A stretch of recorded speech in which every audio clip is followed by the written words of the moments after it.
Assalamualaikum warahmatullahi wabarakatuh.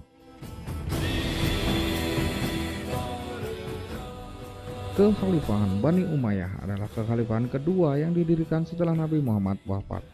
Pendiri Bani Umayyah ialah Muawiyah bin Abu Sufyan atau Muawiyah I. Umayyah adalah dinasti Islam pertama yang berkuasa dari tahun 661 hingga 750. Mereka memerintah dari Damaskus, Suriah pada tahun 750. Dinasti ini runtuh setelah dipimpin oleh Abu al-Abbas al-Salfah. Sejak didirikan pada tahun 661 Masehi, kekhalifahan ini fokus melakukan perluasan wilayah hingga berhasil menaklukkan seluruh kerajaan Persia. Sayangnya, ketika Bani Umayyah sedang berada di puncak keemasan, kekhalifahan yang berpusat di Damaskus ini harus runtuh. Dinasti Umayyah berjaya kurang lebih 90 tahun. Namun pada akhirnya mengalami masa-masa kemunduran, ditandai dengan melemahnya sistem politik dan pemerintahan. Di samping munculnya berbagai tekanan dari luar berupa pemberontakan. Pada masa Khalifah Yazid ibnu Abdul Malik yang merupakan Khalifah Bani Umayyah ke-9, masyarakat menyatakan konfrontasi karena merasa kurangnya perhatian pemerintah kepada mereka. Kerusuhan tersebut berlangsung lama hingga masa kekhalifahan Hisham ibnu Abdul Malik. Bahkan terdapat gerakan oposisi yang tidak bisa dikendalikan. Setelah Hisham ibnu Abdul Malik sebagai Khalifah ke-10 meninggal dunia, penerusnya terbilang tidak layak menjadi pemimpin. Bahkan mereka memiliki moral yang buruk.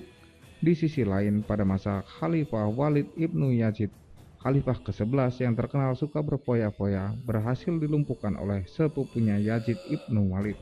Akan tetapi, masa kepemimpinan Yazid ibnu Walid atau Khalifah ke-12 hanya berlangsung sebentar karena penyakit yang dideritanya, sehingga posisi kepemimpinan diganti oleh saudaranya Ibrahim ibnu Walid. Ketika kekuasaan Bani Umayyah dipegang oleh Yazid kedua, masyarakat merasakan bahwa kehidupan mereka tidak diperhatikan. Oleh sebab itu, kerusuhan pun terjadi sampai masa pemerintahan sudah berganti dan dipimpin oleh Hisham. Setelah Hisham wafat, para khalifah yang dijadikan kandidat masih belum sesuai alias bermoral buruk. Setelah Hisham wafat, khalifah-khalifah selanjutnya tidak hanya lemah, tetapi juga bermoral buruk. Kekacauan internal yang meningkat dan ketidakpuasan rakyat terhadap kebijakan pemerintah membuat situasi semakin tidak stabil. Pada tahun 747, seorang pemimpin dari dinasti Abbasiyah, Abu Abbas al-Safah, memimpin pemberontakan. Hal ini kemudian dimanfaatkan oleh Bani Abbasiyah untuk melancarkan pemberontakan yang dikenal dengan sebutan Revolusi Abbasiyah. Kekuasaan Bani Umayyah di Damaskus pun runtuh pada Januari 750 Masehi, ketika Khalifah Marwan II dikalahkan oleh pasukan Abbasiyah dalam pertempuran Zab. Setelah kemenangan itu, dinasti Umayyah runtuh dan Abu al-Abbas al-Safah menjadi penguasa pertama dari dinasti baru, yaitu dinasti Abbasiyah. Setelah kalah, Marwan II melarikan diri ke Mesir. Abu al-Abbas mengambil gelar Khalifah al-Safah I, yaitu sang penumpah darah di Kufah.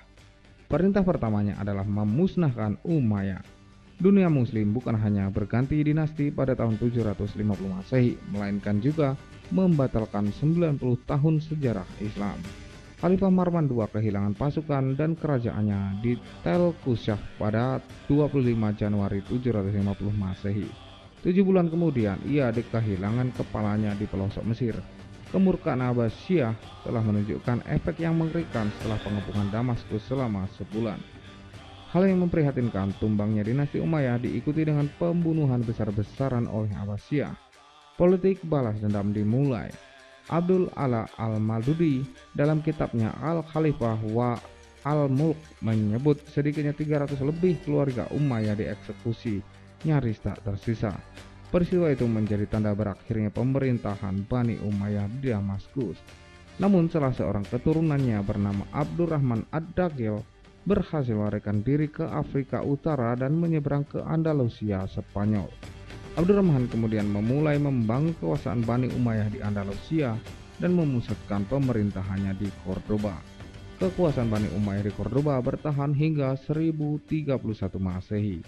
Runtuhnya dinasti Umayyah membawa perubahan besar dalam sejarah Islam, karena menandai awal dari dinasti baru yang memiliki pandangan berbeda terhadap pemerintahan dan kebijakan pemerintah.